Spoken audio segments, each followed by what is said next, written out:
I've spent my life on expeditions all over the world as an adventure filmmaker, from Greenland to Borneo. But recently, in November 2023, in Nepal, I trekked to Everest Basecamp via the Cho La Pass. And in this film, I literally want to unpack 2 bags and discover the type of gear and clothing that you might need to trek to the world's most famous base camp.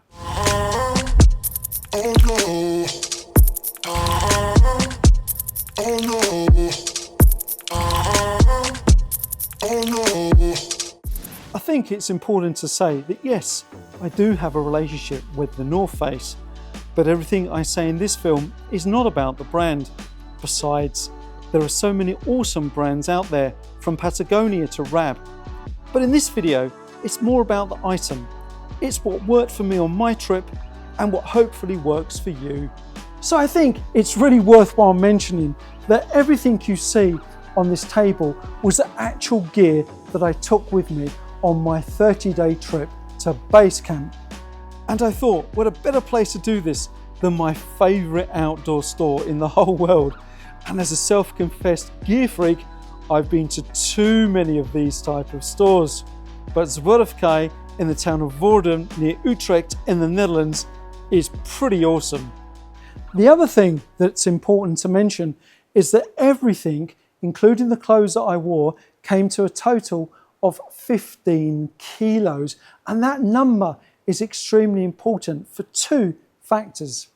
The first factor is that you will be flying in a light aircraft to reach Lukla, which will be the start of your expedition. Now that flight will either leave from Kathmandu or, as we did, from Brummelschaap. But like I said, it is a light aircraft and you're limited to a maximum of 15 kg, and that includes your hand and your check-in bag.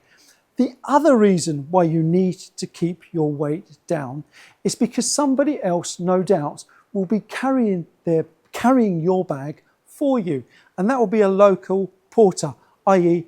a Sherpa. Now, there's a bit of an ethical consideration about that because, you know, whenever I do my own expeditions, I always carry my own kit. And you might say, well, yeah, actually, I'm uncomfortable too with somebody else carrying my bag. But remember that that is a way that local people gain money from tourism and trekking. And so if you decide that you want to carry your own bag, you are in actual fact removing income from the local community. The other thing, of course, is that these guys are extremely fit and strong and they're used to carrying heavy weights. But nonetheless, the maximum amount of stuff that you should aim to take is 15 kilos. So I hope this little video will shed light on some of the things that I took with me on my trip. And of course, I hope that you can subscribe to this video too, because obviously as YouTubers, we need subscribers, and all the help that we get from our YouTube community means so much. The other thing that I will mention is that I will place a description in the description of everything on this table, the make, the model, the brand, etc. So please check out that if you want more detailed information. Of course, I also need to mention that my actual documentary, Everest Basecamp, The Shocking Truth, is of course on my channel, so please do check that one out also. I guess the first thing I really need to talk about is basically the hold bag, the main duffel bag that I took with me. This was a 90-litre bag and it was more than sufficient. And like I say, this bag was carried by our Sherpas and it contained the type of stuff I might need at the end of the day. Now, a couple of considerations about your hold bag, your main check-in bag. I put a little lock on it, okay, a TSA lock. Obviously that was for the international flights. I put a label in the bag and on the bag, and also a new addition, I actually added an Apple AirTag, and that meant that I could track my bag wherever it was. So if it did get lost, at least I knew where it was. So do consider an Apple AirTag. Now, something else that I love doing, and that is I love organising all of my kit. And how I do that is I use individual sacks. For example, this sack probably contained my gloves or my hats, and I kept everything organised. I also used waterproof sacks for electrical equipment. This is from a company called Ortlieb, and they're absolutely fantastic. Why organise your stuff? Well, it obviously helps, speed. You're not messing around pulling everything out of your bag. And it also keeps everything organised when you're in a lodge, so you don't lose stuff. Just keeps it all nicely together. Put that there. Now, I suppose the next thing I really need to talk about is the physical day pack. This was 38 litres, and that's more than enough, because ultimately the type of things you're going to carry with you, obviously spare clothing, water, food, that kind of stuff. Because like I mentioned, your main bag, your duffel bag, is carried by the Sherpas. Now I do emphasise the word duffel bag. I've experienced 2 hikers taking suitcases with them.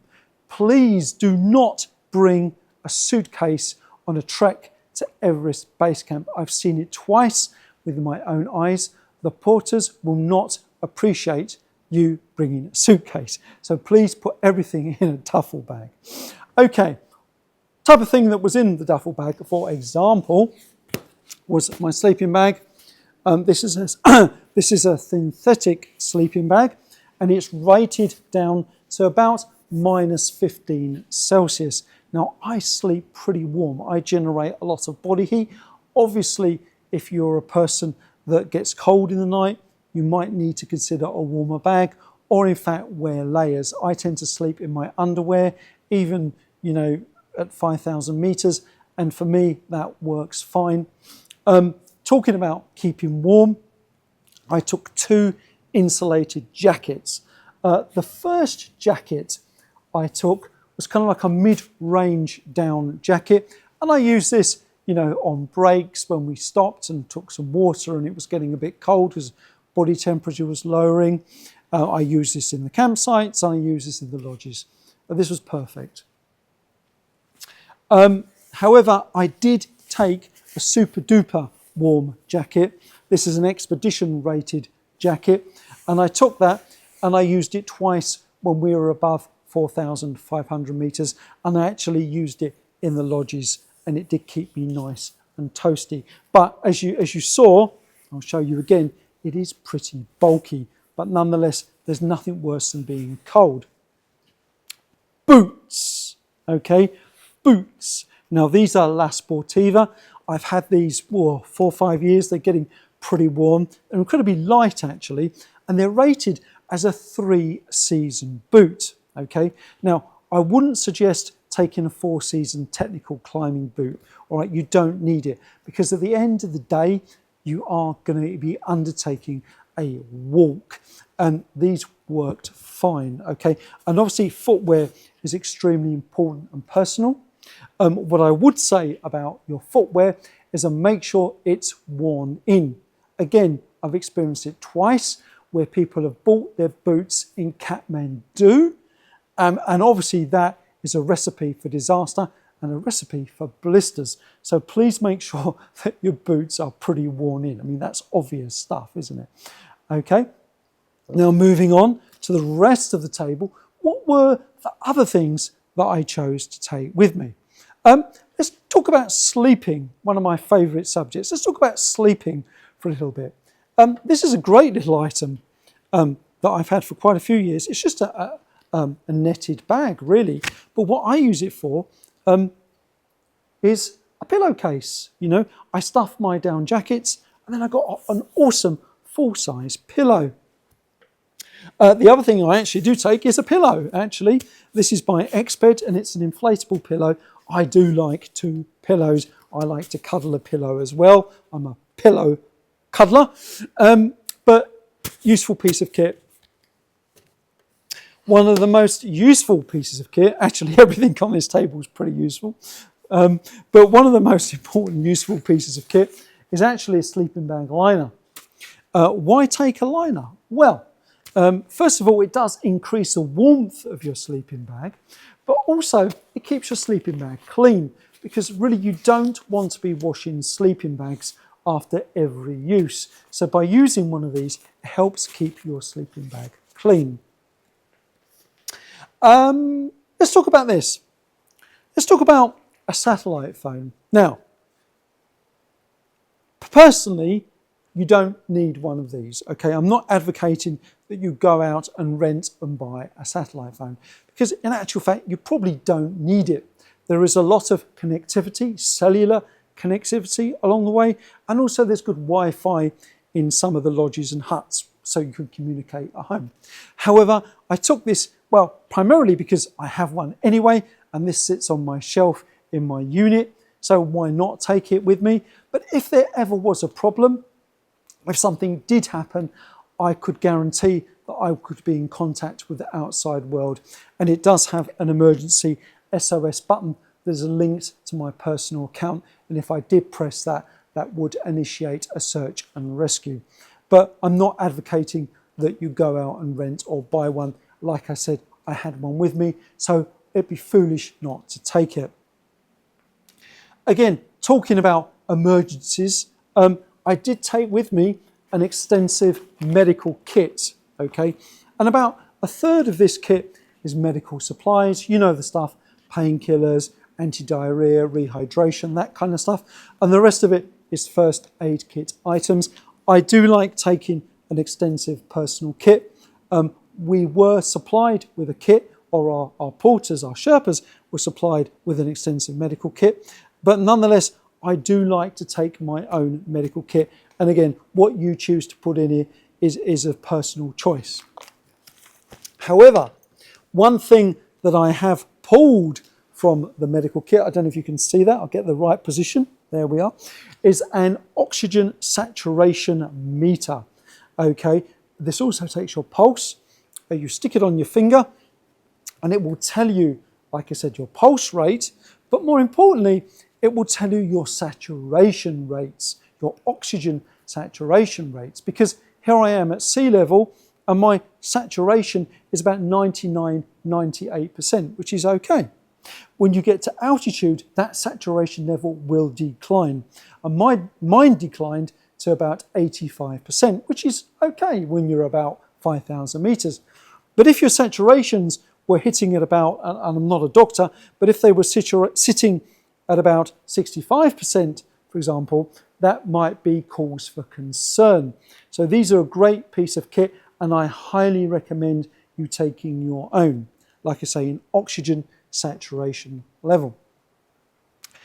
Another thing I took, again, in a waterproof bag by Ortlieb, wait for it, extremely exciting, is toilet roll, okay, toilet roll. Gold dust, absolutely highly valuable item. Antiseptic gel and a poo shovel, okay. When I set up my YouTube channel, I would have never believed I'd be talking about poo shovels. Why does one need a poo shovel? Well, obviously, you try to go to the toilet in the lodges and the campsite. But if you did get caught short and you had to go off trail, obviously you need to dig a little hole, do your number 2 and bury it up again, okay? You need a little shovel, okay? So please don't go pooing and leaving little trails across Nepal. We'll leave that one as that, shall we? Let me put that back on the table. I'm enjoying this, by the way. Seat mat, very useful for sitting down, okay? Seat mat, really light as well. Some Scooby snacks. We all love Scooby snacks. It's really good idea to take some bars or whatever, sweets, mints. Don't take chewing gum because, you know, it's not the easiest thing to disperse of. But obviously snacks. Obviously, these I took from home. You can buy snacks in Kathmandu, and you can, of course, buy snacks along the way. Moving back towards this side of the table, a multi-tool, extremely useful. This multi-tool has a tool to remove stones from the hooves of horses. I've never had to do that in my life, but it also has a knife and a pair of scissors. Highly recommended. A multi-tool. Okay, one of my favourite items. I've had this over 30 years actually. Just a general knife from Petzl. You know, again, a useful piece of kit. A bit of gaffer tape, very small amount. You know, if you just get a puncture in your jacket and, you know, whatever, gaffer tape, useful. Another item that is on the table, but it's a bit of a contentious one. Do you need to take a compass with you? Well, I did, but that's because I'm of the philosophy that whenever you go out into the hills and mountains, a compass is a pretty essential item. Now, we were with an exceptional guide called Rinsing, and never at one point did I ever need to even take it out of my bag. But nonetheless, I'm of the attitude, like I said, if you are to go into the hills and mountains, being able to navigate is an essential tool. I also did take a GPS. I actually forgot to bring it, I must confess. That's one item not on the table, but with a compass and a GPS, I'm able to understand where I am, and that if there ever were to be an incident and I would ever need rescuing or something happens, you know what I mean, then at least I am relatively self-sufficient. I can understand where I am in relation to the rest of the world. Incidentally, going back to the satellite phone, we all know of the terrible earthquake, I think it was 2015, and in that situation, all communication had failed, and the only way that people could communicate to the outside world was via sat phone. So in an event of a disaster of that nature, and these things obviously can and do happen, being able to communicate with the outside world in that situation is extremely useful. But like I said, with the satellite phone, I had it anyway. Again, going back to navigation, you know, what are these? These are navigation beads, and they supplement my compass. Do you need to take them? No, not really. But like I say, I like to be able to be self-contained and understand the distance that I may need to navigate. And you use these beads for counting hundreds of meters and kilometers. Navigation beads. No navigation is possible without a map, not really anyway. So a map is pretty essential. And it's also nice to understand where you started and where you've ended up. So a map is highly recommended. Let's move on to this little bag. Okay, this bag, what camera shall I use? I'll use this camera, it's closer. This camera is wash gear, basically. You know the type of stuff. What I will say is limit the amount of washing gear, personal hygiene gear that you need. And obviously get the miniatures, you know, don't take full, you know, tubs and tubes, take the miniatures. I'm not gonna open it, but what I will do is just show you a couple of items that were in there. This is an awesome product called Wilderness Wash from a brand called Sea2Summit. I love this stuff. You can obviously use it on your body. You can use it to wash food. And you can also use it, when I say wash food, I mean wash apples. I don't mean wash, you know, your dal butt. But you can also use it to wash your clothes. And it's 100% biodegradable, including the plastic pot or tube, whatever.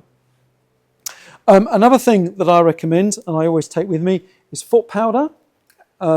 Really great at the end of the day when you take your socks off, give your feet a little bit of beauty therapy, you know, put a bit of powder on them, gets rid of those sweaty feet, really nice.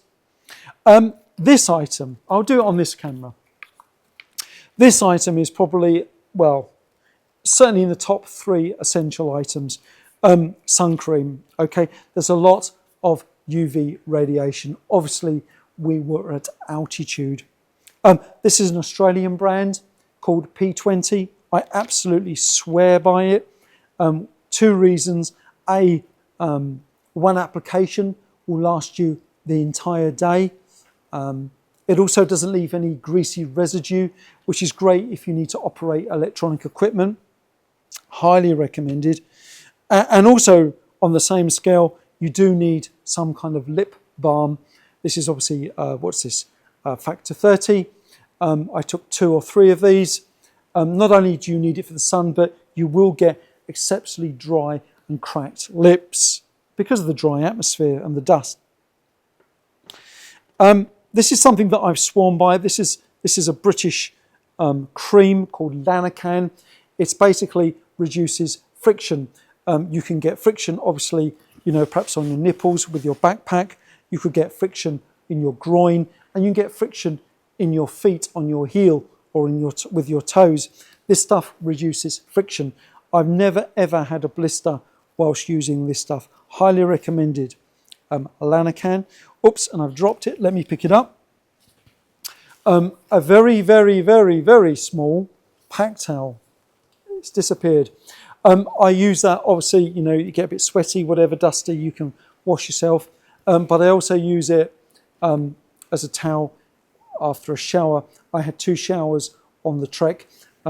Very quickly about showers, I wouldn't recommend having showers north of north of Namche Bazaar, okay?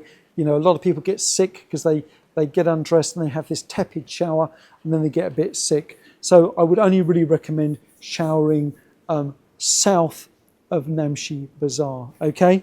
But a little shower. Okay, moving on. Let's talk about another highly recommended item, walking or trekking poles. I would say these are essential, okay? Essential for several factors. And 2 of them as well, not just 1, 2 of them. Why? Because obviously it helps with stability, helps with momentum. It reduces the risk of tripping and falling and twisting an ankle. If you twist an ankle, it's game over. The other thing that it helps is it helps you keep upright, which helps breathing. Okay, breathing's hard enough as it is at altitude, but helping to keep your diaphragm and your lungs open, really, really useful. And I once read that if you were to do, say, an 8-hour hike using 2 trekking poles, that takes 8 tons of pressure off your knees. So trekking or walking poles are highly, highly recommended. The poles are sitting upon a mat, okay? This is by Exped. The mat is great for several reasons. When you've done your hike, when you've finished your day, if the weather's okay, you might just want to lie down. You know, you don't want to go to bed. You just might want to lie down on the grass somewhere or something like that. You know, having a hard foam mat, perfect. The other thing actually was I took that in my hand luggage for my international flight, and that meant that if my flight was delayed, you know, at least I could lie down in the airport. We all know the nightmare scenarios of people trying to sleep like that in chairs, but with this, I could have lied down in the airport. I did also take an inflatable mattress as well. Again, depends on the style that you're going to be sleeping at, if you're using tents or lodges, but I did take an inflatable mattress as well. Another highly recommended, well, not recommended, essential item is sunglasses, okay? I took 2 or 3 pairs, highly recommended. Well, like I said, essential actually. Sunglasses, a lot of UV radiation. So we're nearly there, we're over halfway through, and I do appreciate that you're not going to watch this video for pure entertainment purposes. It's more value if you're going to be undertaking your own expedition to Everest Basecamp, or indeed something similar. So if you can subscribe to my channel, it does mean so much. Give me a like, and if you do have any questions, please do drop something in the comments. I really do love hearing from the adventure travel community. But moving on, a couple of items that I found extremely essential, and that's a solar panel. Okay, this baby from a brand called Sun Slice weighs 49 grams, I think it is, 49 grams. And when you add a power bank to that, you basically solved all of your power solutions. I strapped this to the outside of my pack and just went on my hike as normal. And when I got to my accommodation at the end of the day, this was fully charged, and I was able to then top up pretty much everything I had with me. Not only my mobile phones, but I was also able to top up my DJI Action 4s, and I had 2 of them, and also my DJI Pocket 3. So I was able to charge everything that I brought with me, like I say, my phones, my cameras, and even my head torch from one solar panel, one power bank. Couldn't recommend this enough. What's the brand? Sun Slice. Excellent stuff. Hydration. Okay. I took this is difficult to pick up, just bear with me a second. So I took a hydration bladder from Platypus, 1.5 litre.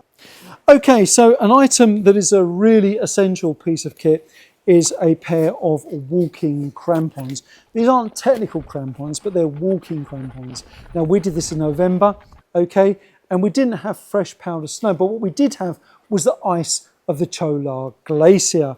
And I did see some Japanese hikers who didn't have walking crampons with them, and rather than walking down the Cho La Glacier, they were human toboggans, okay, sliding down.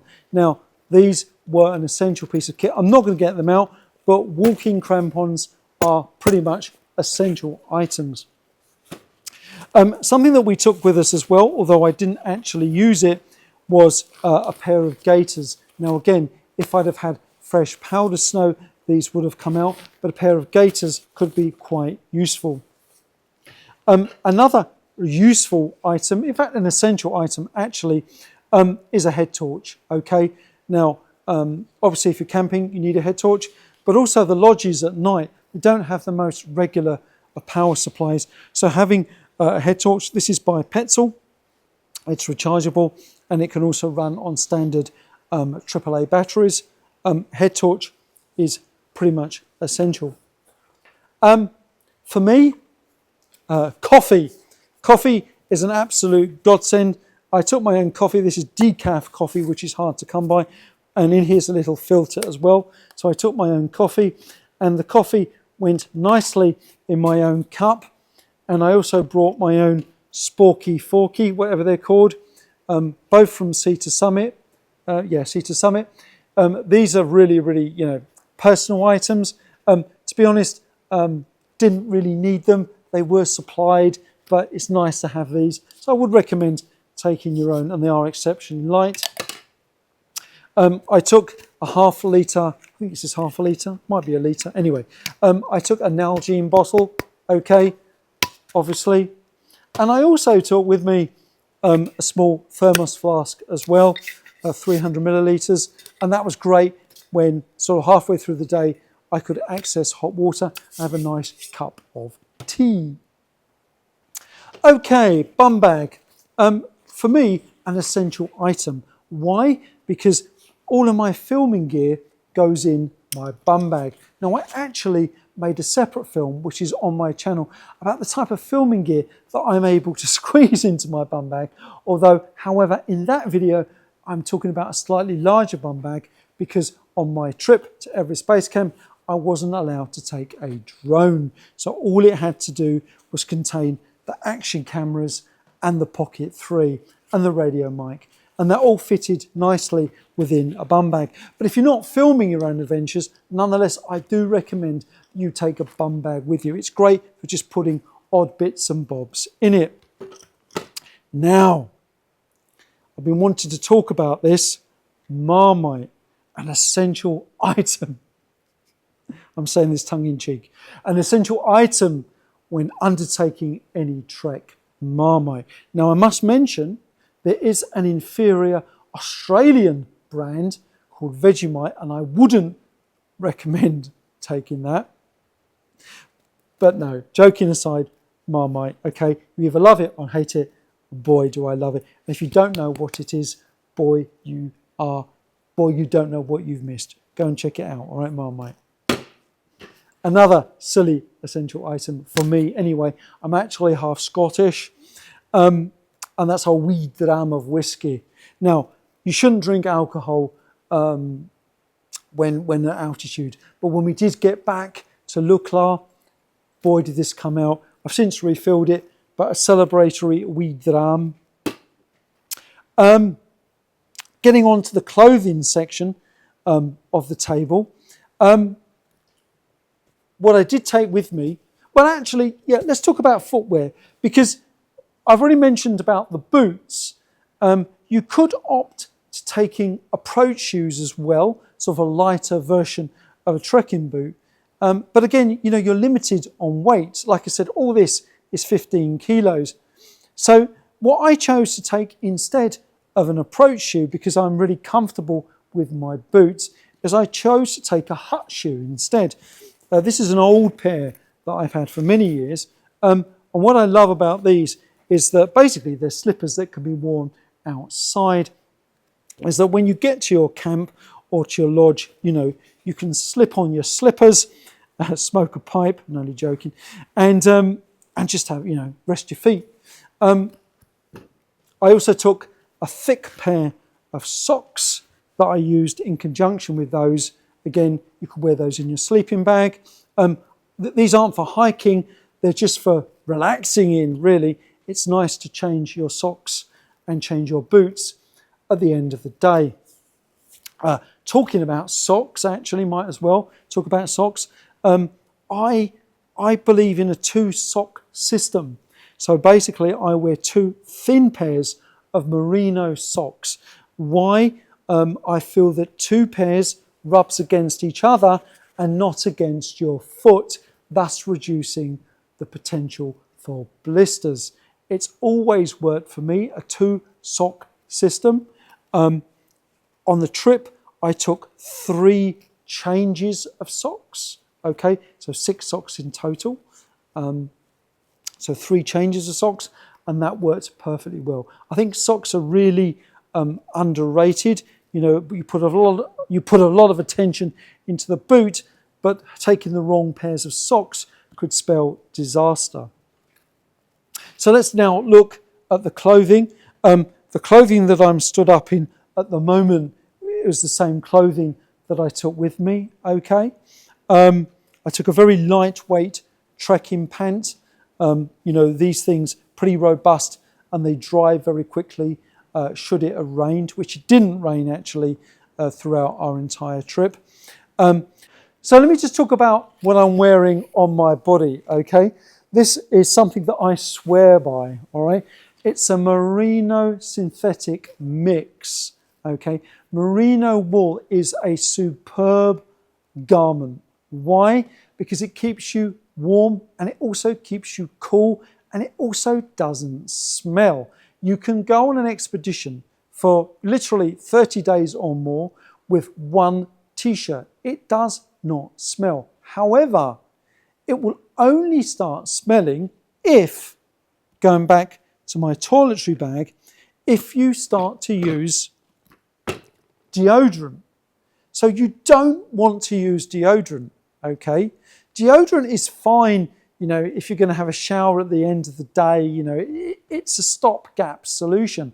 But when you're on expedition, the deodorant basically becomes dinner for the bacteria that creates body odour. And so the last thing you want to be doing is spraying all this stuff over you and the bacteria going, oh, this is great, dinner time, and that will then make you smell. It's a reverse paradox. And if you use deodorant and it gets trapped into the merino fabrics, again, it becomes a feeding frenzy for BO bacteria. You don't want to use it, okay? Everyone else around you is going to smell, so it doesn't matter. Don't use deodorant on expedition. It's like a no-no, okay? Anyway, moving on. What other things do I have that's made of merino wool? I have a pair of long johns for the legs. It wasn't that cold on our trip. I didn't use them, but nonetheless, you know, pretty much a useful item to have with you should it get really cold. And you could, even if it was really cold, wear this in your sleeping bag. I also took a full-length version of this. So again, this is a merino synthetic mix. Again, fantastic. This was a jacket, a very lightweight, wind-stopping jacket. You know, really great, really lightweight. I mean, it's almost nothing. fantastic at just stopping that breeze. You know, sometimes it's a bit too warm for a full jacket and a bit too cold to have bare arms. So something like this really works well. Didn't use them, but I did take waterproof trousers, waterproof pants. These are obviously Gore-Tex. Didn't use them, but definitely recommended to have with you. In a stuff sack, like I said, I put everything in stuff sacks. In a stuff sack is a Gore-Tex jacket. Okay, like I said, it didn't rain, and actually, I don't think I even took this out of the sack. So this has been in a sack ever since. It was never used, but obviously you wouldn't want to undertake a trip in the mountains and not have one of these. Essential, absolutely essential, some kind of head covering, okay, especially if you're a baldy like me. Okay, another really essential item, we all know these type of things, these buffy things, okay, we all know that you can wear these in a variety of ways. You can make little beanies, you can make like little scarves, little neckerchiefs, highly recommended piece of kit, and I took 2 of these as a backup. What else we got? Okay, I took 1 mid-weight fleece.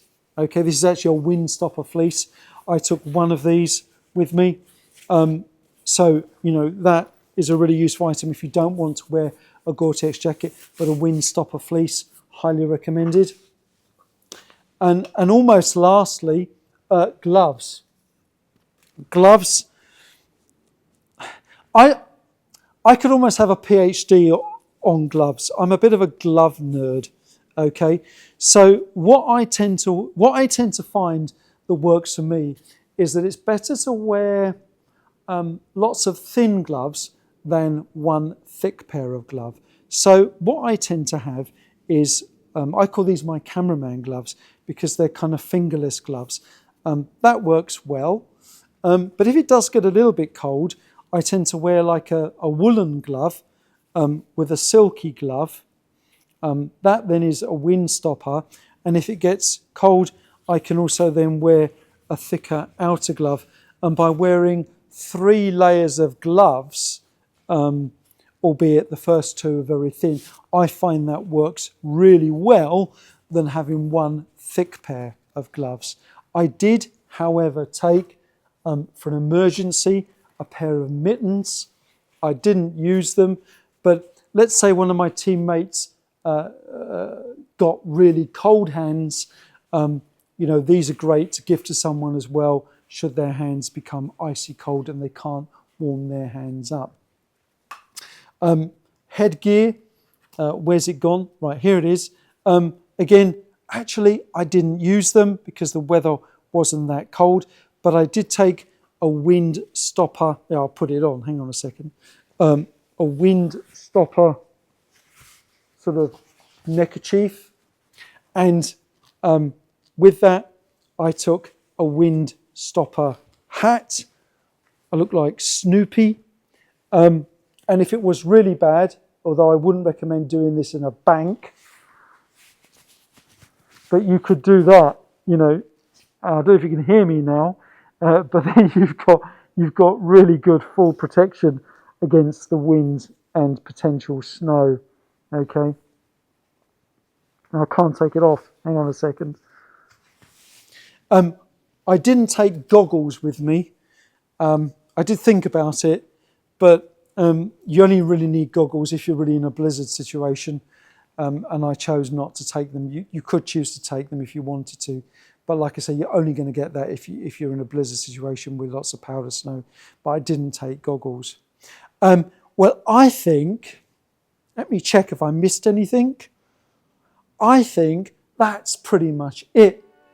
Okay, well, I think I've covered everything that's on this table, and I hope this video has been of some value to you. Now, I know I've been talking about trekking to Everest Basecamp, but indeed this kit that represents 30 days hiking to a weight of 15 kilos could be used not only in other treks in the Himalayas, but also treks around the world too. A couple of items that weren't here that I didn't bring with me that I could mention was obviously I didn't take a tent because I didn't need one, and I also didn't take cooking equipment, again because I simply didn't need it. But like I say, I hope this video has been of some value. I've really enjoyed unpacking and showing the type of stuff that I brought with me on my trek. So please do subscribe to my channel. Please give it a like.